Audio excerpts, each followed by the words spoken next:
Hello everyone, आप सभी का स्वागत है मनीष एकेडमी यूट्यूब चैनल पर। कल की क्लास में हमने पढ़ा था फ्यूचर कंटीन्यूअस टेंस के बारे में और आज के इस क्लास में हम पढ़ेंगे फ्यूचर परफेक्ट टेंस।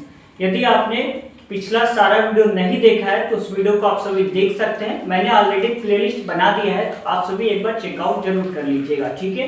क्योंकि जब तक आप टेंस पूरा नहीं पढ़ेंगे आपका क्लियर कुछ भी नहीं होने वाला है। यदि आप मेरा ये पहला वीडियो देख रहे हैं फ्यूचर परफेक्ट टेंस का, तो इसके पहले ये जरूरी है कि आप future continuous tense, present tense और पास्ट ये सारे के सारे आप कंप्लीट कर लें, ठीक है। तो चलिए इस क्लास को आज हम स्टार्ट करते हैं। आज हमें पढ़ना है फ्यूचर परफेक्ट टेंस और इसकी पहचान क्या होती है, सबसे पहले हमें ये जानना है। तो देखिए, इसकी पहचान होती है कि जिस वाक्य के अंत में चुका होगा, चुकी होगी, चुके होंगे या चुका होगा, ये सारे वर्ड आते हैं, वो सारे आपके क्या कहलाते हैं, फ्यूचर परफेक्ट टेंस कहलाते हैं। तो चलिए इसका हम पहचान लिख लेते हैं। जिस वाक्य के अंत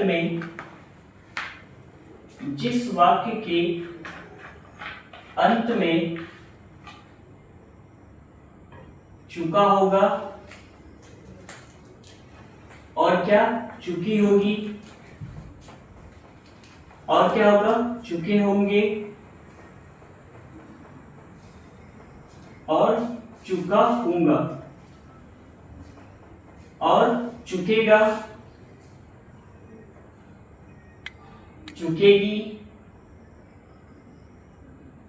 चुकूंगा इत्यादि शब्द आते हैं। इत्यादि शब्द आते हैं, वह क्या कहलाते हैं, फ्यूचर परफेक्ट टेंस कहलाते हैं। वह फ्यूचर परफेक्ट टेंस कहलाते हैं। फ्यूचर परफेक्ट टेंस कहलाते हैं। यदि हम बात करें इसका स्ट्रक्चर क्या होगा, तो इसका स्ट्रक्चर हो जाएगा, सबसे पहले आएगा सब्जेक्ट, उसके बाद में विल हैव या तो शैल हैव, या तो हम ऐसे लिख सकते हैं सब्जेक्ट प्लस में विल या तो शैल प्लस में हैव, ऐसे भी हम लिख सकते हैं, लेकिन मैंने विल हैव और शैल हैव एक साथ लिख दिया, ठीक है।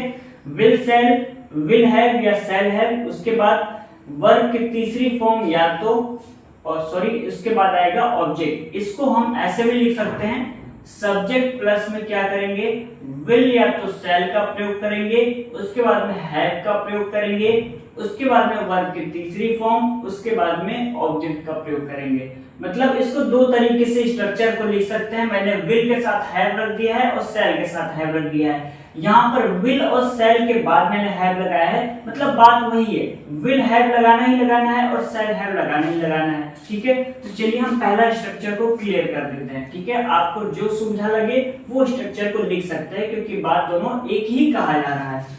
तो अभी आपको पता लगा कि जिस वाक्य के अंत में चुका होगा, चुकी होगी, चुके होंगे और साथ में चुकेगा, चुकेगी और चुकूंगा इत्यादि शब्द आते हैं, वो आपके कौन से टेंस कहलाते हैं, तो फ्यूचर परफेक्ट टेंस कहलाते हैं, ठीक है। बात करें इसका स्ट्रक्चर, तो सबसे पहले आएगा सब्जेक्ट, उसके बाद में विल या शैल का प्रयोग करेंगे। एक वचन होगा तो विल का प्रयोग किया जाएगा, बहुवचन होगा तो शैल का प्रयोग किया जाएगा, उसके साथ में हैव का प्रयोग किया जाता है और इसमें हमेशा वर्ब की तीसरी फॉर्म का प्रयोग किया जाएगा और ऑब्जेक्ट की बात की जाएगी। मैंने शुरू की क्लास में आपको बताया था, जहां भी परफेक्ट की बात की जाएगी वहां पर हम वर्ब की तीसरी फॉर्म का प्रयोग करते हैं। मैंने जो बेसिक क्लास थी ग्रामर की, उसमें आपको सबसे पहले ही बता दिया था कि कंटीन्यूअस यानी आईएनजी का प्रयोग होगा, ठीक है, और परफेक्ट की बात की जाएगी तो वर्ब की तीसरी फॉर्म की प्रयोग की जाएगी। तो इसका हम एग्जांपल देख लेते हैं, क्या हो सकता है। एग्जाम्पल से पहले हम कुछ कीवर्ड है उसको देख लेते हैं, ठीक है, क्योंकि काफी ज्यादा इंपॉर्टेंट है, तभी आप सभी ट्रांसलेशन को अच्छे से कर पाएंगे। तो सबसे पहले कीवर्ड देख लेते हैं, कीवर्ड क्या क्या हो सकते हैं। कीवर्ड हमें देखना है तो कीवर्ड में आपके हो जाएंगे by then, by the time लिखते हैं, by then, by the time, by the time हो जाएगा। उसके बाद में क्या हो जाएगा, by the end of this month, by the by the end of this month, ये आपका हो जाएगा। लिख सकते हैं बाय जून लिख सकते हैं, यानी महीना का नाम लिख सकते हैं, मई अप्रैल जो भी है वो यहाँ पर नोट डाउन कर सकते हैं, ठीक है। उसके बाद हम क्या लिख सकते हैं, ऑलरेडी हो गया, बिफोर नून हो गया और बाय टुमारो हो गया। तो लिखते हैं ऑलरेडी, ऑलरेडी और बाय टुमारो। ऑलरेडी हो गया, बाय टुमारो हो गया और बिफोर नून हो गया। क्या हो गया, बिफोर नून हो गया। और यहां पे नोट डाउन करके आप लिख सकते हैं, यदि तक की बात की जाएगी, किसका, तक की बात की जाएगी तो बाय का प्रयोग करेंगे, और किसका, कल का प्रयोग करेंगे तो वहां पर हम किसका प्रयोग करेंगे, वहां पर हम टुमारो का यूज करेंगे। किसका यूज करेंगे, तो वहां पर हम टुमारो का यूज करेंगे, और पहले की बात की जाएगी तो किसका यूज करेंगे, बिफोर का यूज करेंगे। किसका, बिफोर का यूज करेंगे। तो समझ में आया कि फ्यूचर परफेक्ट टेंस क्या होता है। फ्यूचर परफेक्ट टेंस वो होता है जिसके बाद के अंत में ये सारे वर्ड देखने को मिलते हैं, वो आपके फ्यूचर परफेक्ट टेंस कहलाते हैं। स्ट्रक्चर मैंने लिख दिया, सब्जेक्ट विल या तो शैल, हैव वर्ब की तीसरी फॉर्म ऑब्जेक्ट। अब विल का प्रयोग कहां होगा, शैल का प्रयोग कहां होगा, ये बार बार मैं नहीं लिखने वाला, क्योंकि मैंने सबसे पहले क्लास में यानी फ्यूचर इंडेफिनिट टेंस में ये बता दिया था कि विल का प्रयोग कहां होगा और शैल का प्रयोग कहां होगा। तो आप सभी को ये बात पता होनी चाहिए, ठीक है।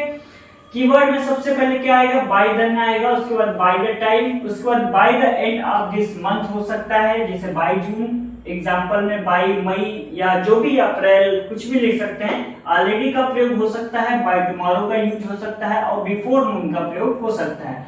यदि ट्रांसलेट में सेंटेंस में कहीं तक आता है तो हम बाय का यूज करेंगे उसके जगह पे, कल आएगा तो टुमारो का यूज करेंगे। और कुछ स्टूडेंट का ये कहना हो सकता है कि सर यस्टरडे का प्रयोग क्यों नहीं करेंगे, तो ऐसा है कि यस्टरडे का प्रयोग इसलिए नहीं करेंगे क्योंकि बीते हुए कल की बात की जाएगी, यानी पास्ट टेंस की बात की जाएगी तो वहां पर यस्टरडे का प्रयोग करेंगे। लेकिन आने वाला कल यानी फ्यूचर की बात की जाएगी तो वहां पर हम टुमारो का यूज करेंगे। तो क्लियर, कल की जगह पे क्या यूज करेंगे, टुमारो यूज करेंगे। कोई भी स्टूडेंट यस्टरडे यूज नहीं करेगा, वरना उसका जो ट्रांसलेट है वो गलत हो जाएगा। यदि कहीं पर भी ट्रांसलेट में यदि पहले आता है तो वहां पर क्या यूज करेंगे, तो वहां पर हम बिफोर यूज करेंगे। ये हम इसलिए बता रहे हैं क्योंकि अभी अभी आपको जब एग्जांपल देखेंगे ना तो आप वहां पर इन सब चीज का प्रयोग होने वाला है, ठीक है। तो चलिए एग्जांपल अब हम देख लेते हैं। ऊपर वाला हम इसको क्लियर करते हैं क्योंकि नीचे वाला अभी आपको जरूरत है। पहला ट्रांसलेशन लिखते हैं,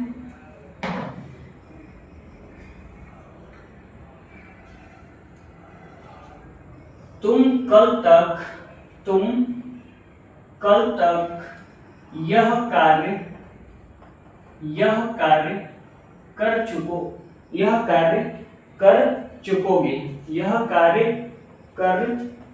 चुकोगे, ठीक है। ये आपका एक एग्जाम्पल हो गया, ठीक है। क्या है, तुम कल तक यह कार्य कर चुकोगे। यहां पर आपको साफ साफ दिख रहा है क्या आया है, कल भी शब्द आया है और तक भी आया है। और मैंने ऑलरेडी बता दिया है कि कल के लिए क्या यूज करेंगे, तो कल के लिए टुमारो यूज करेंगे। यदि किसी स्टूडेंट ने यस्टरडे का प्रयोग किया तो बहुत ही गलत होगा, हम पहले ही बता दे रहे हैं क्योंकि 10 बार मैंने ऑलरेडी चिल्ला के बता दिया है कि टुमारो ही यूज होगा, यहाँ पर यस्टरडे यूज नहीं होगा, ठीक है। चलिए, तो यहाँ पर कल के लिए यूज करेंगे टुमारो और तक के लिए यूज करेंगे बाय। तो सबसे पहले हम स्ट्रक्चर लिखते हैं। यदि आपको ट्रांसलेट बनाना नहीं आता है तो यहाँ पे जो स्ट्रक्चर लिखवाया जाता है उस पर आप सभी ज्यादा से ज्यादा फोकस किया करें, तभी जाकर आपका जो ट्रांसलेशन है वो बन पाएगा। सबसे पहले क्या लिखना है, सब्जेक्ट। ऐसा क्या होता है ना, जब ट्रांसलेट यहाँ पर कोई सेंटेंस लिख दिया जाता है तो स्टूडेंट क्या करते हैं, इधर उधर देखते हैं कि अब हमें करना क्या है। अरे भैया, सोचना ही नहीं है, ऑलरेडी सर ने क्या स्ट्रक्चर लिखवा रखा है तो उसके अनुसार कर लो। बार बार बता रहे हैं कि सब्जेक्ट क्या होता है, यहाँ पे कार्य कौन कर रहा है, तुम ही तो कर रहा है ना। तुम कल तक यह कार्य कर चुकोगे, तो यहाँ पे सब्जेक्ट क्या होगा, कार्य कौन कर रहा है, तुम। तो ये हो जाएगा आपका सब्जेक्ट। तो हमने तुम का अंग्रेजी लिख दिया यू। अब जिसको ये प्रॉब्लम है कि तुमको अंग्रेजी में क्या कहते हैं, तो बहुत ही ज्यादा प्रॉब्लम है, बहुत ही ज्यादा समस्या है, आप ज्यादा से ज्यादा पढ़ाई करिए, ठीक है। तुमको अंग्रेजी में कहते हैं यू, लगता है सभी को पता होगा ही, ठीक है। तुमको अंग्रेजी में कहते हैं यू, यहाँ पर हो गया यू, यू के साथ विल का प्रयोग करेंगे या सेल का, तो मैंने बता रखा है यू के साथ किसका प्रयोग करेंगे, विल का प्रयोग करेंगे।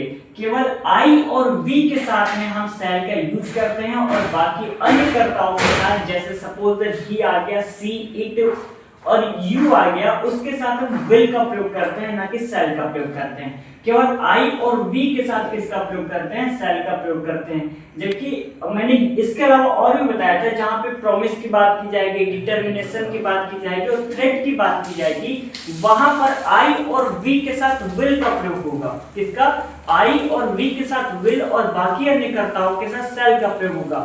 लेकिन उसको यदि हम साइड कर देते हैं, तो हमने ये बताया था कि आई और बी के साथ सेल लगता है, केवल नॉर्मल वाला जो रूल है वो बता रहा हूं। आई और बी के साथ क्या लगता है, आई बी के साथ सेल लगेगा और बाकी कर्ताओं के साथ क्या लगेगा, बाकी कर्ताओं के साथ विल लगेगा। तो यहाँ पे यू के साथ हम किसका यूज करते हैं, विल का। उसके बाद क्या यूज करना है, तो लिखते हैं यू विल हैव। उसके बाद में वर्ब की तीसरी फॉर्म लिखना है, तो क्या होगा, करना का होता है डन, क्या होता है, डन। यह कार्य का हो जाएगा done this work, done this work, ठीक है।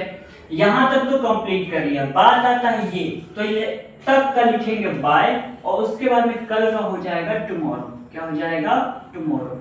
ये आपका हो गया है कंप्लीट। समझ में आया कुछ। सबसे पहले हमने लिखा सब्जेक्ट यू, उसके बाद विल या सेल में से हमें एक लगाना था, तो हमने विल एक लगा दिया है। उसके बाद हैव था, तो हैव मैंने उतार दिया है। वर्ब की तीसरी फॉर्म लिखनी थी, तो करना का होता है डू, डू का थर्ड फॉर्म डन हो जाएगा।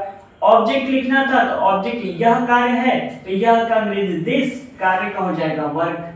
अब हमें तक आया है, तो तक का मैंने ऑलरेडी बता रखा है कि बाय यूज होगा, तो बाय लिख लेंगे और कल का यूज कर लेंगे टुमारो। तो ये बहुत ही इजी है और बन गया। यदि मैं अभी नहीं बताता कि तक के जगह पे बाय यूज करेंगे, तो ये ट्रांसलेशन क्या आप बना पाते, नहीं बना पाते। हालांकि जो बना तो लेते, लेकिन जिनको पता होता वही बना पाते, जिनको नहीं पता है वो नहीं बना पाते। तो इसीलिए इन जितने भी रूल लिखवाए जाते हैं उन सभी को कॉपी में लिखा करिए और ज्यादा से ज्यादा रिवीजन किया करिए, ठीक है। चलिए दूसरा देख लेते हैं। दूसरा क्या हो सकता है, मैं यह कार्य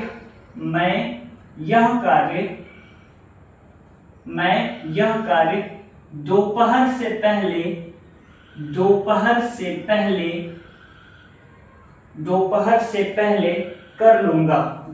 से पहले कर लूंगा। ये आपका ट्रांसलेशन है, ठीक है। क्या है, मैं यह कार्य दोपहर से पहले कर लूंगा। क्या आप सभी इस ट्रांसलेशन को बना लेंगे? जी हाँ, बना लेंगे, क्योंकि सारा रूल और स्ट्रक्चर मैंने यहाँ पे लिख रखा है। इसलिए मैंने इसको क्लियर नहीं किया है ताकि आप आराम से देखकर बना लें।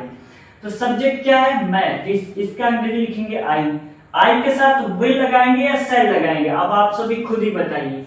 किसका प्रयोग करेंगे, तो सेल का प्रयोग करेंगे। किसका, सेल का। तो लिखेंगे आई सेल। उसके बाद क्या लगाएंगे, स्ट्रक्चर में नजर आ रहा होगा, हैव का प्रयोग करेंगे। हाँ, ये बहुत अच्छा है। तो आई सेल हैव। उसके बाद में वर्ब की तीसरी फॉर्म और करना का ऑलरेडी ऊपर बता रखा है, तो डू होता है, तो लिखेंगे डन। उसके बाद फिर से यह कार्य का हो जाएगा this work, done this work. तो आप कहेंगे सर ऐसा क्या है, ऊपर वाला भी तो सेम ही है और नीचे वाला भी सेम ही है, तो ऐसा हुआ। दोबारा इसको पढ़ लो, क्या लिखा है, तुम कल तक यह कार्य कर चुकोगे। और यहाँ लिखा हुआ मैं यह कार्य दोपहर से पहले करूंगा। तो दोनों में अंतर है कि नहीं है, बस थोड़ा सा अंतर है। यहाँ पे कल तक था और यहाँ पर दोपहर से है, तो इतना अंतर है। तो I shall have done this work. उसके बाद में क्या लिखेंगे, बिफोर नून लिखेंगे। पहले का मैंने बता रखा है बिफोर लगाएंगे और दोपहर का नून होता है। कोई डाउट है? नहीं होनी चाहिए डाउट, ठीक है। तो I shall have done this work before noon. ये आपका जो कंप्लीट हो गया है ट्रांसलेशन, ठीक है। तो चलिए आगे बात कर लेते हैं हम निगेटिव सेंटेंस के बारे में। उम्मीद करते हैं कि आपको जो अफर्मेटिव सेंटेंस मैंने बताया है वो बिल्कुल क्लियर तरीके से अच्छे से समझ में आ गया होगा, ठीक है। तो निगेटिव सेंटेंस देख लेते हैं।